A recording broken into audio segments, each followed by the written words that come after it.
C'est tout bon du coup? Si tu On voit ta présentation. le partage d'écran, c'est bon aussi? Ça Ok, super. marche. Eh ben, c'est parti du coup. Bonjour à tous. Moi je vous propose une petite présentation aujourd'hui. C'est pour discuter de documentation. J'imagine que tout le monde a eu déjà au moins une fois dans sa vie de développeur à y faire de la documentation. Enfin, du moins, si s'ils n'ont pas eu à y faire, c'est qu'ils ont volontairement évité. Et donc il y a quelques temps de cela, du coup, je me suis posé quelques questions sur voilà, comment gérer la documentation. Enfin, j'ai des réflexions un petit peu de fond. Et l'idée qui en est aboutie, c'est est-ce que je pouvais gérer du coup ma documentation comme du code source. Je voulais voilà, vous présenter les différentes pistes de réflexion aujourd'hui et puis vous montrer donc ce à quoi j'avais abouti et puis en discuter ensuite. Alors, petite information, c'est une présentation qui est très très longue, il y a beaucoup de slides, du coup je pense pas qu'on aura le temps de toutes les passer en revue. Après, elles seront disponibles a posteriori, donc si vous voulez les revoir, ce sera possible. Olivier, du coup, s'il y a des réactions, je te laisse m'arrêter si jamais il faut s'attarder sur une slide. La majorité du contenu intéressant est plutôt vers la fin, donc je vais essayer de passer un petit peu vite au début. À propos, je passe. Je suis développeur LabVIEW et j'essaie de regarder ça et là. Quelques autres petites technos, c'est tout ce qui est intéressant à savoir. Allez, c'est parti, on rentre dans le sujet. Du coup, pour commencer, donc en quelques mots, la démarche que j'ai initiée il y a quelques temps, c'était essayer de formaliser un petit peu le processus de documentation et voir si les outils que j'utilisais jusqu'à présent étaient adaptés pour produire une documentation efficace et de façon efficace. Donc j'ai essayé de prendre un petit peu de recul sur ce que je faisais jusqu'à présent et j'ai essayé de réfléchir un peu à comment je pourrais faire autrement vis-à-vis des contraintes qui sont les miennes. Et je suis arrivé du coup à quelques constats. Donc la documentation en général, c'est quelque chose qui est très manuel et qui est très aléatoire en fonction des personnes qui la font, voire même des projets ou en fonction du moment dans lequel on se situe dans le projet. Et c'est quelque chose qui est très difficile à mettre à jour.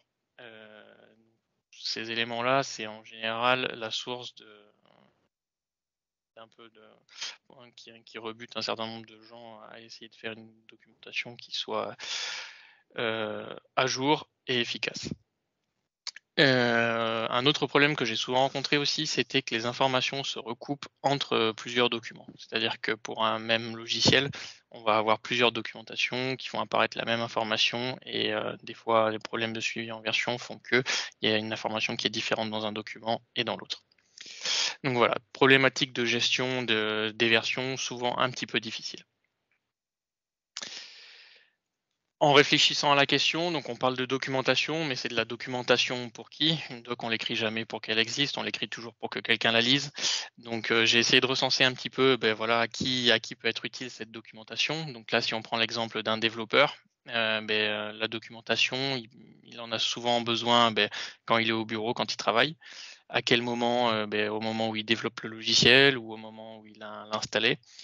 Il utilise une partie de la documentation, mais rarement toute la documentation. Donc, en fonction du profil et du rôle, on sera intéressé par des informations qui sont différentes. Et on aura toujours, quand on consulte une doc, une optique et des contraintes qui seront différentes. Donc, si par exemple là on prend le cas d'un développeur, en général il recherche une information qui est très précise et il consulte la documentation de façon relativement ponctuelle, au contraire d'un utilisateur par exemple d'une machine de test qui lui va parcourir la documentation de façon un petit peu plus exhaustive. Du coup, qu'est-ce qu'on attend d'une documentation d'un point de vue d'un développeur? C'est qu'elle doit être rapidement accessible, qu'elle doit proposer des fonctionnalités de recherche et que vis-à-vis des habitudes de ce rôle-là, elle soit quand même plutôt numérique. Donc voilà, j'ai fait cet exercice pour différents profils d'utilisateurs de documentation. Donc qui est-ce qui utilise la doc? Il y a les développeurs, il y a les personnes qui testent les logiciels, il y a aussi les responsables de projet, les personnes qui mettent en service, les utilisateurs du logiciel. Enfin bref, il y a plein de rôles différents qui ont tous des besoins différents concernant cette documentation. Du coup, j'en ai abouti à quel constat? C'est une doc, si on l'écrit, elle doit pouvoir être utilisée par différentes personnes, à différents endroits, à des moments différents, et avec des objectifs différents et des contraintes différentes. Par objectif et des contraintes différentes, qu'est-ce que j'entends? J'entends que certains utilisateurs ont une préférence pour utiliser certains supports. Certains préféreront le papier, d'autres des versions numériques.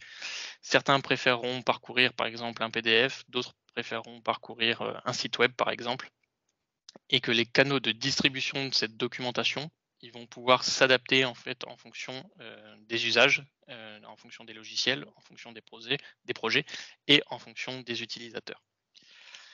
Donc voilà, ça c'était jusque-là une petite réflexion un petit peu de fond sur qu'est-ce qu'une documentation et voilà, les grandes généralités.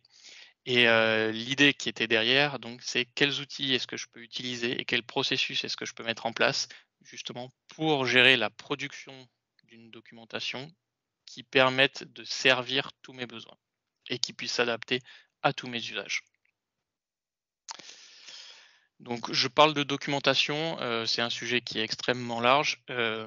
Pour la présentation, je m'arrêterai à les éléments qui ne sont pas barrés ici, donc à savoir en général un manuel utilisateur, un manuel de maintenance et des documents qui sont couramment rencontrés, à savoir des notes de version, des listes de versions, des problèmes connus, des descriptions de code d'erreur et ce genre de choses. Mais bien évidemment, la documentation, c'est un sujet qui est beaucoup plus large et on peut avoir affaire à beaucoup d'autres types de documents. Alors, un petit mot pour Olivier, qui a déjà travaillé sur une typologie de documentation. Là, l'objet de ma démarche et de la présentation d'aujourd'hui, c'est de traiter de la documentation qui est plutôt orientée utilisateur. C'est-à-dire que c'est une documentation qui nécessitera toujours une part de manuel pour la partie rédaction. Donc, on n'est pas exactement dans le même cadre d'utilisation que le toolkit qu'a développé Olivier.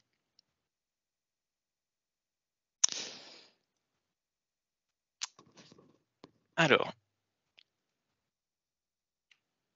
donc d'où est venue cette idée de gérer de la documentation comme du code source. Donc on a vu que on avait un ensemble de contraintes et l'idée qui est ressortie de tout ça, c'était d'essayer de décorréler un petit peu le contenu de la documentation et la forme de sortie de la documentation. Donc ça peut paraître un peu abstrait, mais normalement les slides suivantes devraient permettre d'illustrer un petit peu le propos. Donc le besoin, c'était d'avoir un système de gestion et de production documentaire qui du coup soit multi-support. Donc l'idée, c'était de pouvoir disposer d'une même source de documentation et de plusieurs formes de documentation utilisables par les utilisateurs. Donc on décorrèle la partie production de la doc avec la partie déploiement de la doc. Donc à partir d'une même source d'information, l'idée c'était de pouvoir produire une documentation qui soit en version imprimable, une documentation qui soit en version numérique, voire même une documentation qui puisse être directement intégrée aux logiciels qui sont développés. Moi, j'utilise majoritairement LabVIEW pour développer mes logiciels, donc c'était d'intégrer directement la documentation que je produis à LabVIEW. Mais tout ça en ayant à rédiger la documentation, bien évidemment, qu'une seule fois et à avoir à maintenir qu'une seule source d'information pour la documentation. D'autres petites contraintes du coup qui étaient apportées. Donc l'idéal c'était de pouvoir contribuer à plusieurs pour justement produire cette documentation, effectuer des revues donc avant de déployer une nouvelle version de la documentation et de pouvoir tracer tout ça en version pour pouvoir produire donc, différentes versions de la doc avec plusieurs versions du logiciel qui est documenté. Donc au vu des besoins qui sont apparus suite à la réflexion, là je me suis dit ça ressemble quand même beaucoup à du développement logiciel ça, et ça ressemble quand même beaucoup à de la gestion de code source, donc pourquoi pas essayer de gérer en fait ma documentation tout simplement comme du code source.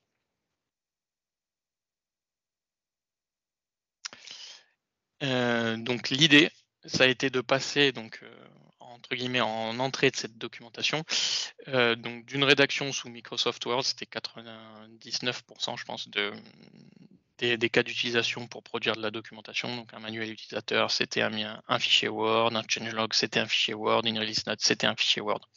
L'idée, ça a été de passer de ces habitudes-là vers de la rédaction au format textuel, tout simplement, comme du code source. Alors, pas en LabVIEW pour le coup, mais sur un langage de programmation classique. Donc l'effort qui a été à faire, c'était de changer les habitudes. Par contre, là où on y gagnait beaucoup, c'était que ça se prêtait tout à fait à l'utilisation des outils de gestion de code que j'utilisais déjà jusqu'à présent.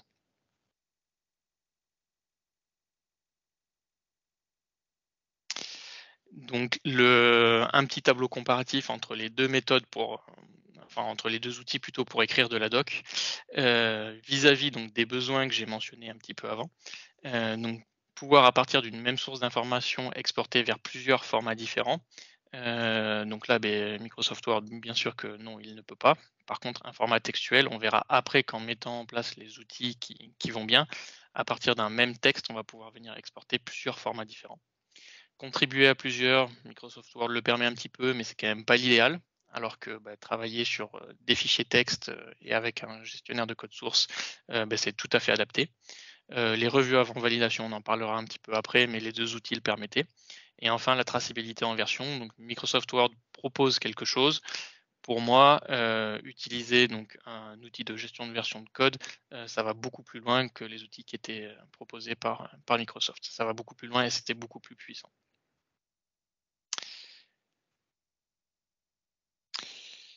Donc,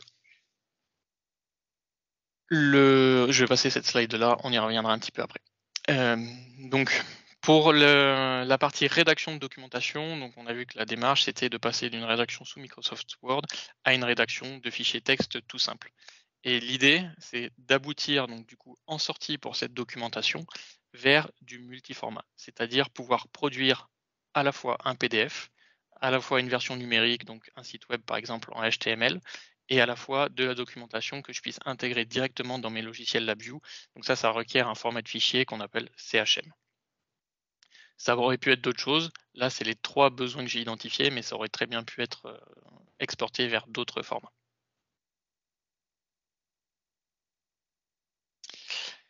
Donc si on fait un petit tableau comparatif, donc en vertical, c'est les différents formats de, entre guillemets, de sortie pour ma documentation qui était candidat, mais on voit qu'il n'y a aucun des formats qui était envisagé qui, entre guillemets, ne présentait que des avantages et couvrait tous les besoins. On voit que le PDF, il est adapté à certaines utilisations, mais pas à d'autres. Pareil pour le HTML, pareil pour le CHM qui permet d'embarquer de la doc directement dans la view. Du coup, cette idée de pouvoir en fait de gérer la production de la doc comme du code source et d'avoir un outil qui permet d'exporter vers chacun de ces formats, en fait, ça permettait de bénéficier à moindre coût des avantages de chacun de ces formats et de couvrir donc tous les cas d'utilisation et de répondre aux besoins de tous les utilisateurs possibles.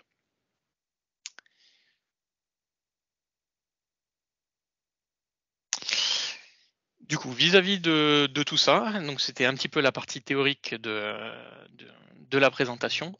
Maintenant, on va passer sur la partie plus concrètement, grosso modo, qu'est-ce qui a été mis en place.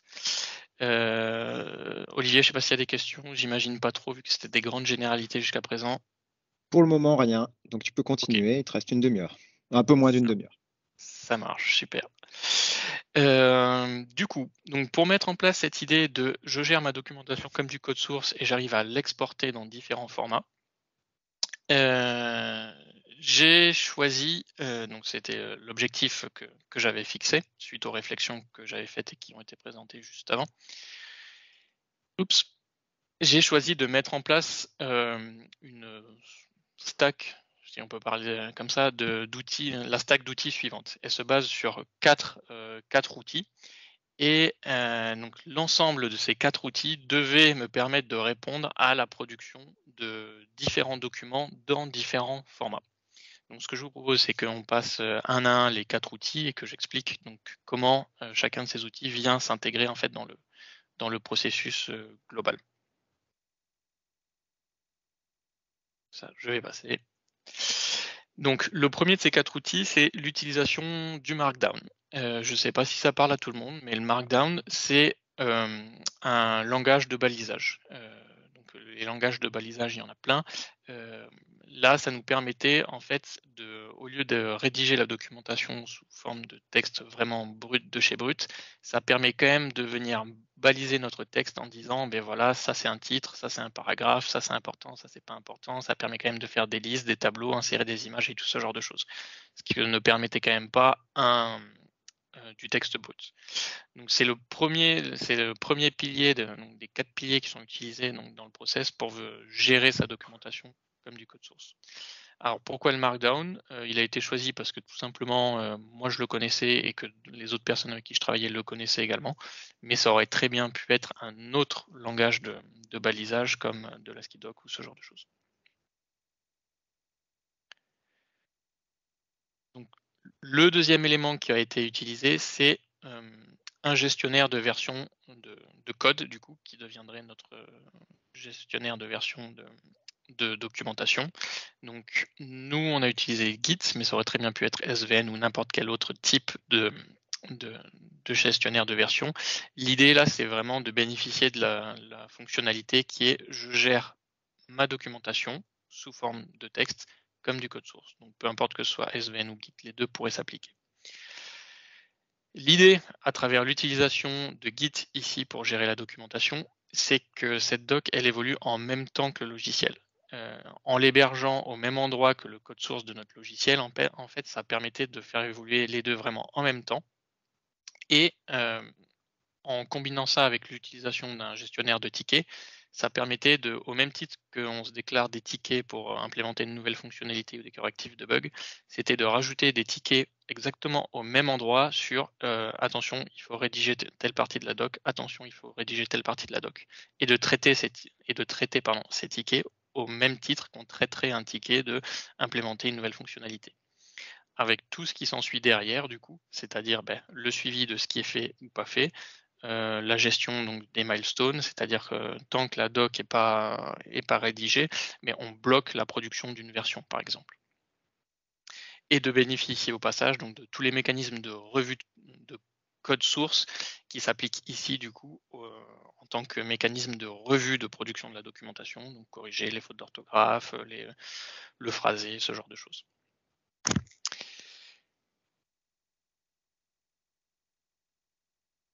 Troisième des 4 outils qui sont utilisés dans la pile, c'est un outil qui s'appelle Pandoc. Alors je ne sais pas si vous connaissez, mais en tout cas c'est un outil qui est disponible sur le net et librement utilisable. C'est un outil qui permet de faire de la conversion de formats entre plusieurs formats. Et donc là, l'idée c'est que nous on utilise Pandoc en fait pour convertir notre documentation rédigée au format Markdown et permettre de l'exporter dans d'autres formats. Donc, on a vu dans les slides d'avant, nous, ce qu'on avait besoin, c'était d'avoir un PDF, un site web sous forme de fichier HTML et des fichiers CHM pour pouvoir l'intégrer en vue. Donc, cette conversion, passer du Markdown au PDF ou du Markdown au HTML, elle se fait via cet outil-là. Donc pour info, pour l'utiliser, il y a une CLI qui est disponible, donc une command line interface, on ouvre le terminal, on tape les commandes qui vont bien et cet outil nous fait toutes les conversions nécessaires.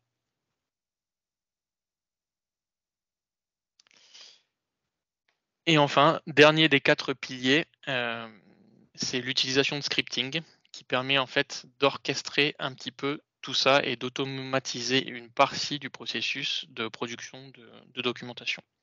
Donc le scripting, il est utilisé pourquoi? D'abord pour générer du contenu, ensuite pour appeler les différents outils, et ensuite pour venir orchestrer tout ça. Donc dire on fait ça dans ce sens-là, on le déclenche à ce moment-là, etc., etc.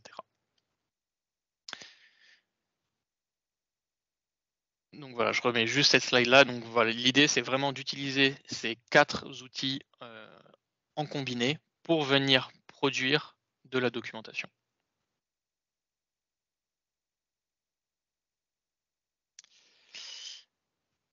Alors, pour une petite information, donc par rapport à ce qui a été décrit, donc on se base sur des outils externes, comme on l'a vu sur la slide d'avant, donc l'utilisation de l'outil Pandoc qui permet de venir faire de la conversion du Markdown vers du HTML ou du PDF par exemple. Et on verra un petit peu après que je me base aussi sur l'outil GitHub. Donc GitHub, c'est l'outil que j'utilise pour venir faire le suivi de tickets. et la gestion de projet. Donc ces deux outils sont des outils externes que j'utilise sous forme d'API ou avec un CLI. Donc pour pouvoir utiliser ça dans en fait mon système de production de documentation, j'ai besoin de les appeler. Moi je suis un développeur LabVIEW, donc je développe mes scripts en LabVIEW. Et pour appeler donc ces deux outils-là, donc j'ai créé ce que j'appelle des wrappers LabVIEW qui me permettent donc d'utiliser ces outils sous forme de CLI ou d'API REST directement dans mes scripts LabVIEW sans avoir à me remémorer à chaque fois la datasheet de comment utiliser cet outil-là. Donc pour information, dans l'ensemble du processus, du coup, j'ai créé plusieurs éléments. Donc j'ai créé librairie toolkit, moi je fais une distinction, mais enfin faut voir ça comme voilà des éléments que j'ai codés. Donc j'ai créé un toolkit qui me permet en fait d'appeler donc l'API REST GitHub et venir récupérer des informations sur quelles sont mes versions, quels sont les tickets qui ont été traités, etc. etc. J'ai fait la même chose pour l'outil Pandoc et ça me permet d'appeler des commandes pour venir convertir un fichier dans un autre format. Et j'ai créé une librairie qui me permet donc de générer du Markdown et une quatrième librairie qui me permet donc de venir orchestrer entre guillemets l'appel de tous ces éléments-là. Donc, ce que je vous propose, c'est de passer les éléments en revue un à un, encore en numéroté de la façon qui est affichée, parce que c'est l'ordre dans lequel ils sont utilisés au moment de générer une documentation de façon automatique. Donc le premier, ce que j'appelle le toolkit GitHub, donc c'est ici c'est un ensemble de VI LabVIEW en fait qui permettent de venir masquer entre guillemets la complexité des appels à l'API REST de chez GitHub et de fournir en fait des VI de haut niveau qui me permettent de faire certaines actions dont j'ai besoin. Donc typiquement, je vais l'utiliser pour interroger mon gestionnaire de suivi de tickets pour lui demander, voilà, pour un logiciel donné, quelles sont les versions qui existent et récupérer cette liste-là. Quels sont les tickets qui ont été traités pour une version donnée et récupérer ces informations et ensuite pouvoir les mouliner derrière. Donc typiquement, ces informations que je récupère de façon automatique, elles sont utilisées pour produire les changelogs ou les release notes. Donc concrètement, si on prend par exemple un de ces VI qui sont disponibles dans l'arborescence, je me retrouve en fait avec mon VI qui me fournit en LabVIEW un cluster avec toutes les informations dont j'ai besoin et que je vais pouvoir mouliner en fait pour produire un document et ensuite une documentation. Premier des 4 piliers que j'utilise. Donc le deuxième, c'est le Markdown. Donc là, je me suis fait une petite librairie parce que j'ai rien trouvé sur le net qui soit déjà disponible. Donc pour à partir des informations que j'ai récupérées, donc la liste des versions de mon logiciel, la liste des tickets, etc., pouvoir venir mouliner tout ça et en fait produire donc un document au format Markdown, pour rappel, qui sera le point d'entrée de mon outil qui permet d'exporter vers différents formats. Donc à partir des informations récupérées comme la liste des versions, je vais pouvoir venir générer mon document de changelog. À partir des informations récupérées qui sont la liste des tickets, je vais pouvoir venir générer mes release notes et mettre tout ça en forme avec ma librairie Markdown, donc mes titres, mes paragraphes, mes listes, mes tableaux, etc. etc. Donc ça me permet de mettre en forme les informations que j'ai récupérées via le toolkit que j'ai appelé GitHub ici, mais ça me permet aussi de venir mettre en forme tout un tas d'informations qui sont disponibles dans LabVIEW, à savoir par exemple des codes d'erreur, des listes de codes d'erreur, et générer de la documentation sur ces codes d'erreur-là directement à partir de LabVIEW. Donc concrètement, comment ça se passe? Donc ici, c'est un exemple, je ne l'ai pas marqué, mais voilà, pour la génération des codes d'erreur. Donc imaginons dans ma documentation, dans mon manuel utilisateur, je veux une page qui liste les codes d'erreur custom que j'ai déclaré dans mon code.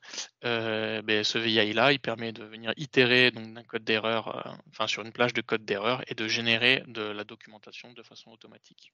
Le gros avantage, c'est que ça, une fois que je l'ai mis en place dans mon outil qui me permet de générer ma documentation de façon automatique, je continue à coder et à chaque fois que je fais des ajouts dans mon code source, en fait, j'ai juste à régénérer donc ma documentation, mais l'ajout de nouveaux codes d'erreur dans mon code source de logiciel va se répercuter de façon automatique dans ma documentation.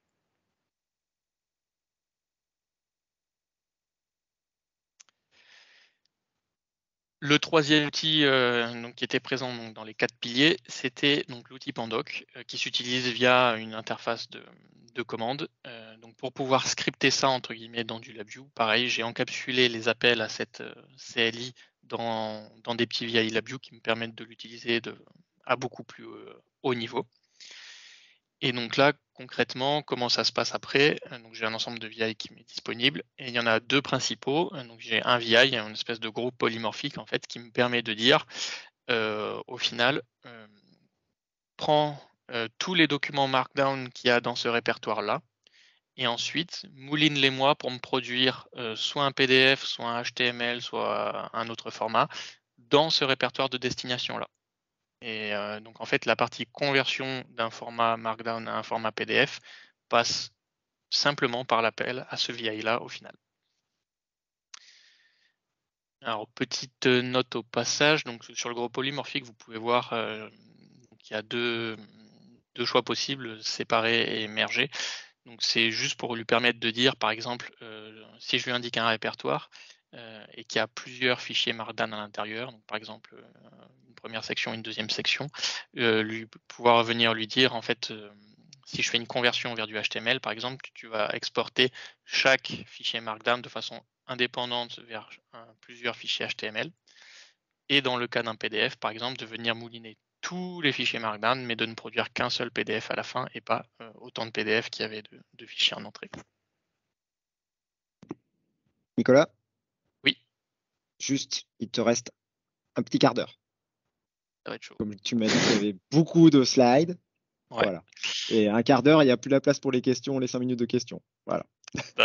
Bon, je vais accélérer un petit peu alors.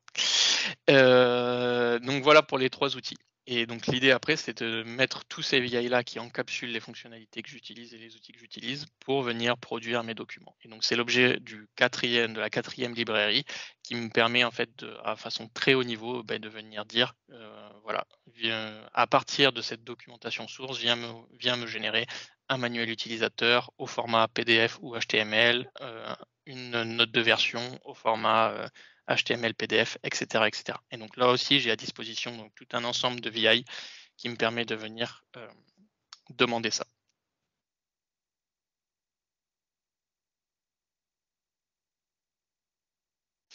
Donc ça, je vais passer et je vais en arriver. Donc, alors, j'ai pas préparé d'exemple au vu du nombre de choses à traiter, mais il y a quelques captures d'écran.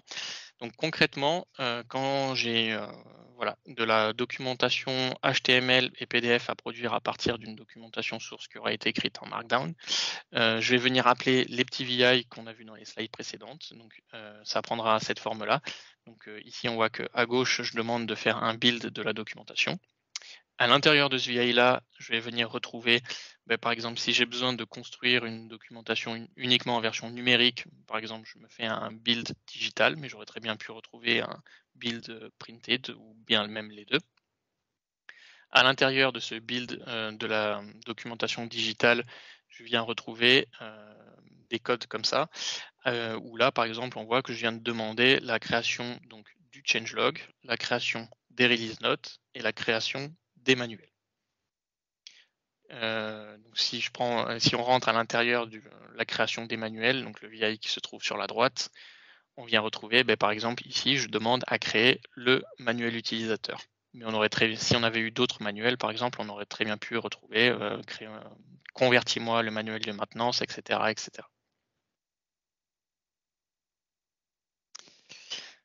Donc tous ces petits codes, comment est-ce que je les utilise? Donc on peut les utiliser, tous ces scripts, à plein d'endroits différents. Moi, j'ai fait le choix de les utiliser à 2 endroits. Un endroit, c'est accessible à partir d'un menu LabVIEW. Et l'autre endroit où je l'utilise le plus souvent, c'est en post-build sur une spécification de construction d'un exécutable. Donc, il y a quelques slides qui expliquent ça. Donc quand vous créez un exécutable, il y a un des éléments que vous pouvez configurer, ce sont les pré-post-build actions. C'est-à-dire qu'au moment où LabVIEW va builder un code LabVIEW en exécutable, vous pouvez lui demander à la fin de la construction de l'exécutable de venir exécuter du code LabVIEW. Et c'est à l'intérieur de ce code LabVIEW-là que je vais en fait venir mettre tous les scripts qu'on a vus juste avant pour lui demander, une fois que tu as construit l'exécutable, tu vas aussi venir me construire la documentation à partir de ma documentation source. Donc, un des avantages que je trouve à faire cette méthode-là, c'est que en fait, je le configure une fois, et puis après, à chaque fois que je viens faire un build sur mon exécutable, en fait, il va me rebuilder la documentation. Donc, si j'ai eu des mises à jour dans le code, ou si j'ai eu des mises à jour dans la documentation, en fait, à chaque fois que je reconstruis l'exécutable, tout ça va se mettre à jour sans rien avoir à faire.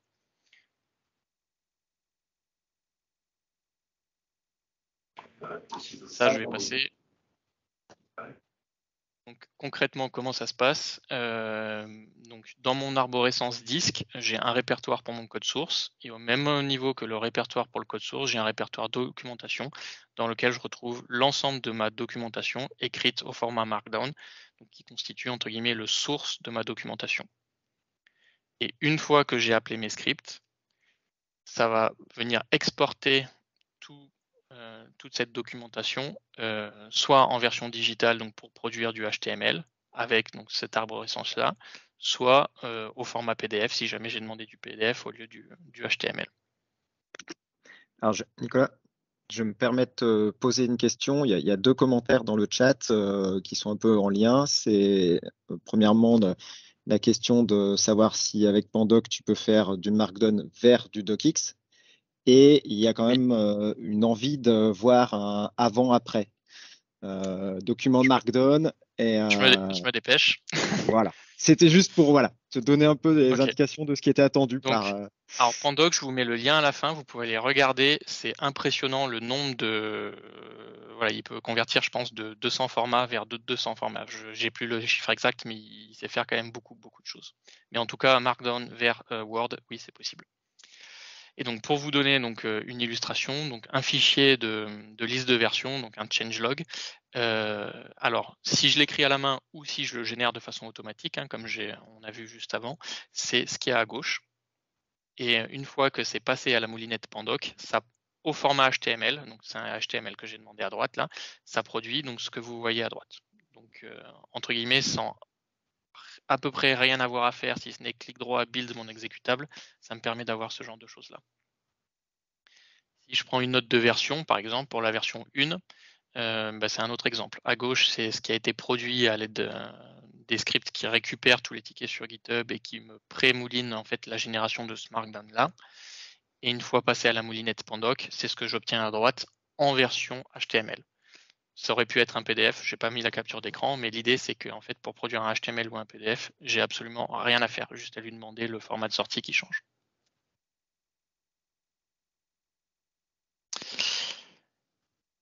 Est-ce qu'il me reste un tout petit peu de temps ou pas, Olivier? C'est 17h20, donc il reste 10 minutes. Bon, allez, je passe quelques slides rapido. Donc, celle-là, je vais pas la mettre. Je vous invite à aller la regarder a posteriori à la limite. Donc voilà. Donc le scripting, je l'utilise beaucoup pour me générer du contenu et puis pour pouvoir venir orchestrer tout ça. Donc pour le changelog, pour information, moi à titre personnel, je ne les écris jamais à la main. J'utilise toujours les outils de génération de contenu à 100%. Pour les release notes, j'en fais une utilisation un petit peu hybride, c'est-à-dire que j'utilise les scripts pour venir pré-générer les release notes et ensuite je les complète à la main avec des informations additionnelles que je ne pourrais pas générer par script. J'ai une petite question. Oui. Tu fais quelle différence entre changelog et release note? Changelog, ça me liste uniquement les versions de mon logiciel et ensuite sur chaque version, là c'est un lien cliquable qui me renvoie vers une seule version. Et dans la release note, c'est donné pour une version du logiciel, quels tickets ont été traités dans cette version-là. Merci.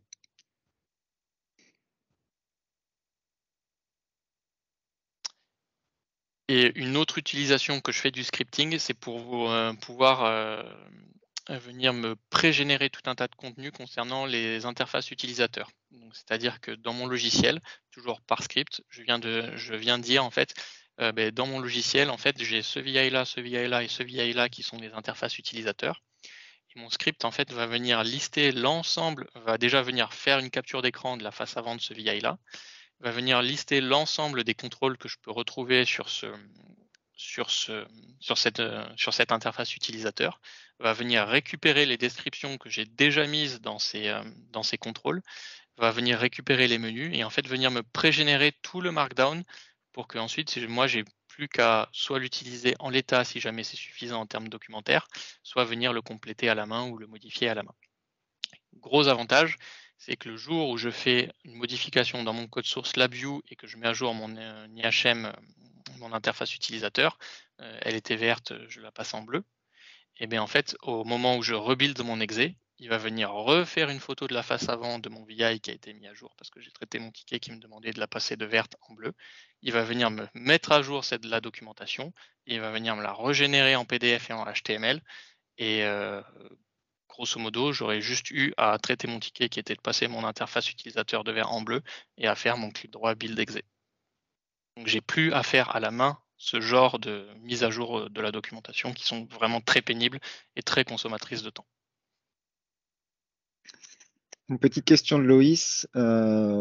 J'imagine à partir du format Markdown, est-ce que c'est complexe, pas trop complexe d'ajouter des images, des tableaux, de faire de la mise en forme un peu plus avancée que simplement une liste de données? Alors, la partie complexe, moi j'ai trouvé que le Markdown c'était le minimum entre guillemets entre on a quand même obligé de mettre en forme un petit peu certaines choses et les difficultés à utiliser justement cette syntaxe-là.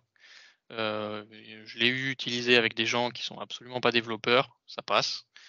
Moi, je le trouve un petit peu parfois limité. Je pense que la Skidoc permet beaucoup plus de choses, mais il est un petit peu plus complexe à utiliser pour des non-développeurs. Voilà. Alors, le gros avantage, c'est que la chaîne de construction de la documentation qui a été mise en place, ça marche avec Markdown parce qu'on a mis, entre guillemets, on a dit que nous, on utilisait du Markdown. Mais par contre, le jour où on veut passer à de la Skidoc, par exemple,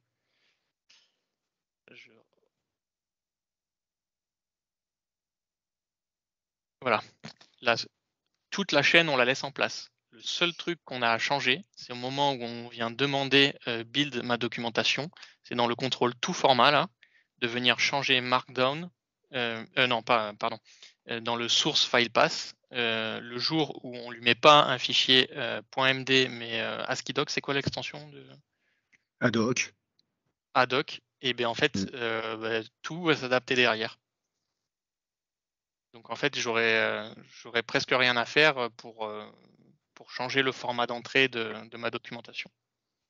Donc si jamais le Markdown ne suffit pas parce que trop limité ou est trop complexe et on préfère utiliser un autre langage de balisage, si c'est géré par Pandoc, en fait, ma chaîne n'est pas impactée. Alors, je ne vais pas dire de bêtises, mais je crois que Pandoc, il gère pas très bien le ad-hoc vers autre chose. Alors, je ne l'ai jamais testé avec du ad-hoc. Parce que ad-hoc est fourni avec la toolchain qui va bien pour générer tout ça. Mais bon, détail. À tester du coup, mais Oui. en tout cas, ça remet pas en cause l'entièreté de la chaîne, quoi. Tout à fait. Deux dernières slides pour finir du coup. Donc le bilan par rapport aux attentes que j'avais au tout début de la présentation. Donc cette chaîne de production documentaire permet de collaborer donc via Git et les outils qui sont déjà utilisés par les développeurs. Le scripting, ça me permet de gagner énormément de temps en termes de production de contenu et de maintien à jour des informations. Et le fait d'intégrer ça dans le code source et dans GitHub, ça me permet donc vraiment de gérer la documentation comme du code et de lui donner en fait un petit peu la même importance qu'à du code source. Donc ça, c'est un gros point que j'ai trouvé vraiment bénéfique sur ce qui a été mis en place. Quelques petites limitations par contre. Alors, pas possible de faire des pré-post build sur les installeurs. Ça, c'est un gros manque, ça m'aurait bien plu. Donc ça, c'est une limitation par rapport à LabVIEW. Et limitation par rapport à Pandoc. Donc j'ai dit qu'on pouvait mouliner du Markdown en entrée pour fournir soit du PDF, soit du HTML, peu importe, et qu'on pouvait changer par de l'ASCII-Doc. Par contre, pour mixer les deux, c'est-à-dire avoir une partie de la documentation écrite en ASCII-Doc et une autre partie écrite en Markdown, à mon avis, ça va bloquer un moment.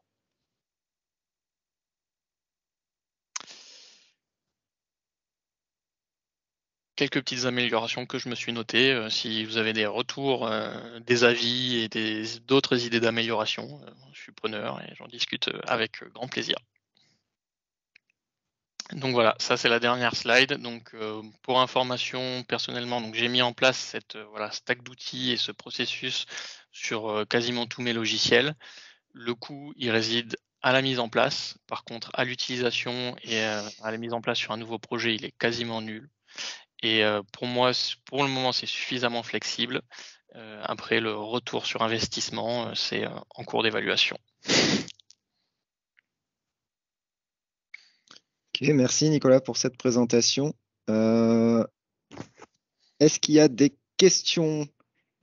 Alors dans le chat, je t'ai posé les questions qui sont arrivées. S'il y en a qui veulent poser leurs questions en live, n'hésitez pas à lever la main. Sinon, je vais parler. J'ai des Dépêchez-vous. questions, moi.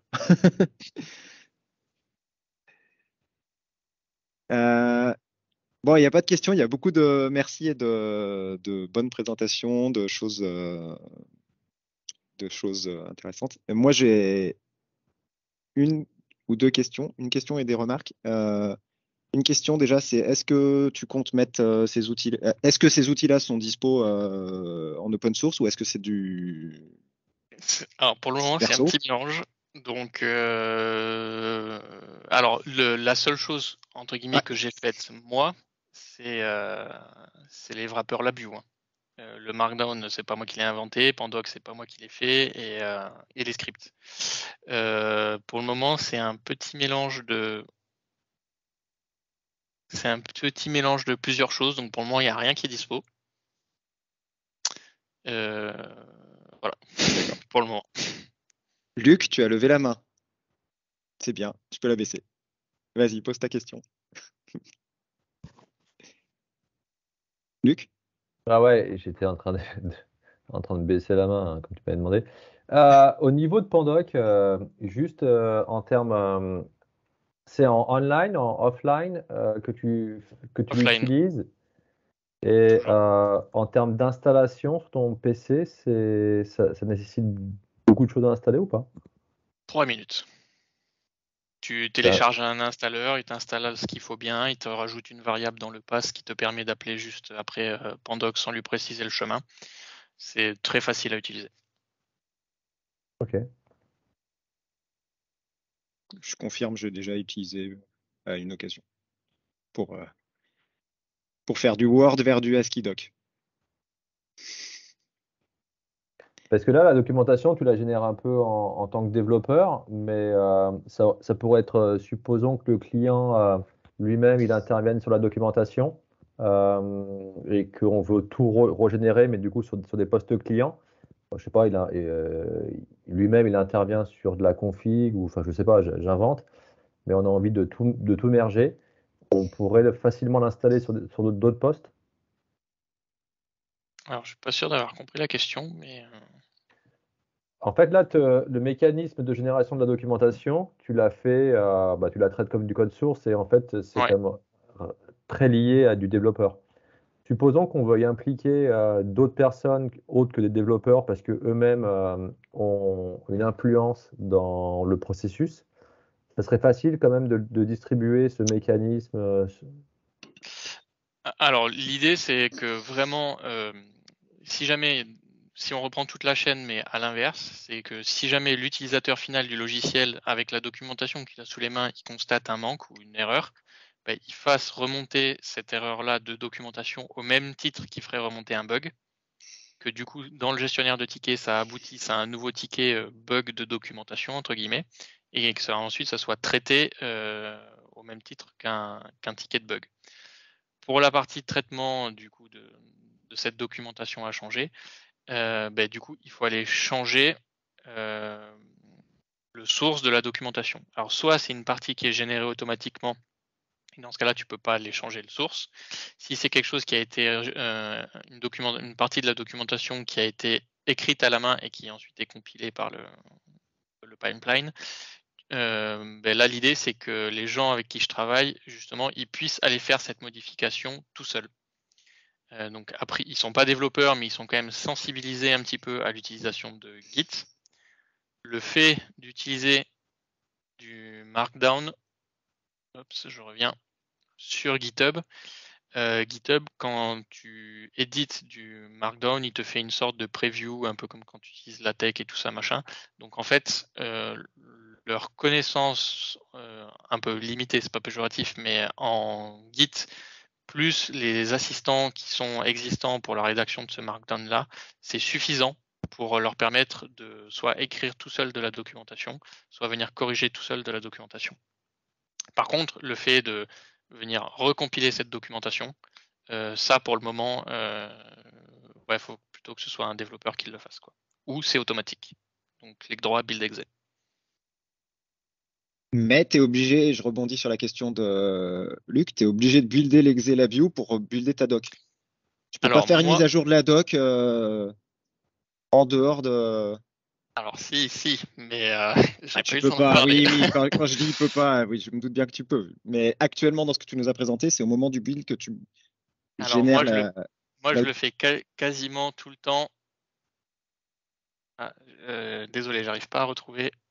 Trop de slides. Ouais, trop de slides. La slide qui s'appelle Trigger.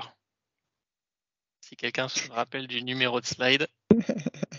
59. 53. Alors moi, je l'utilise, pour être honnête, 90% du temps, soit manuellement, menu LabVIEW, je vais dans mon menu, génère-moi le changelog pour ce logiciel-là, ou donc dans le post-build. L'idée, c'est aussi de pouvoir donc générer cette documentation indépendamment de la génération de l'exe et de déployer justement ce truc qui a été généré indépendamment.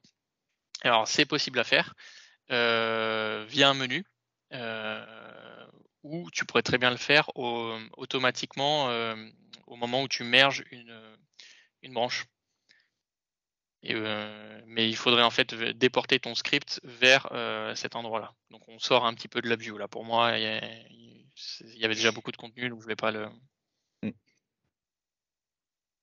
En tout cas, d'après les commentaires, le sujet a été bien apprécié par tout le monde. On a dépassé l'horaire de 5 minutes. Luc, je te redonne le micro pour les quelques mots de fin. Oh, bah écoute, c'est gentil. T'aurais pu conclure. Non, mais écoutez, merci à tous, hein, et puis on vous invite effectivement à remettre vos micros pour ceux qui veulent continuer à échanger. C'était des très belles présentations. Merci Rodolphe, merci Nicolas. Nicolas, on sent bien que tu veux la prolonger sur une prochaine réunion Luge. Mais non, merci en tout cas. Merci à tout le monde. Je reste en ligne pour ceux qui veulent discuter. Ouais, et puis restez en ligne pour ceux qui veulent échanger, ceux qui veulent rebondir.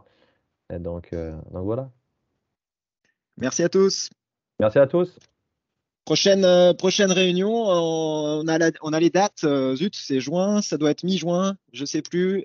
Calendrier, juste pour que vous notiez, hein, vous pouvez déjà noter la prochaine.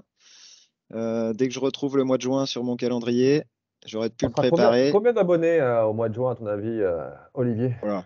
Ouf. 550, 600. Toi qui tous les jours achètes des abonnés. Prochaine rencontre du Luge le 16 juin, avant les vacances. Hein, donc mettez ça dans vos agendas, même horaire, même lieu, si je puis dire. Bon, on continue la discussion sur la doc. Pourquoi Markdown? Je vois qu'il faut organiser une bataille entre Markdown et ASCII Doc. Non, mais c'est ASCII Doc qui gagne.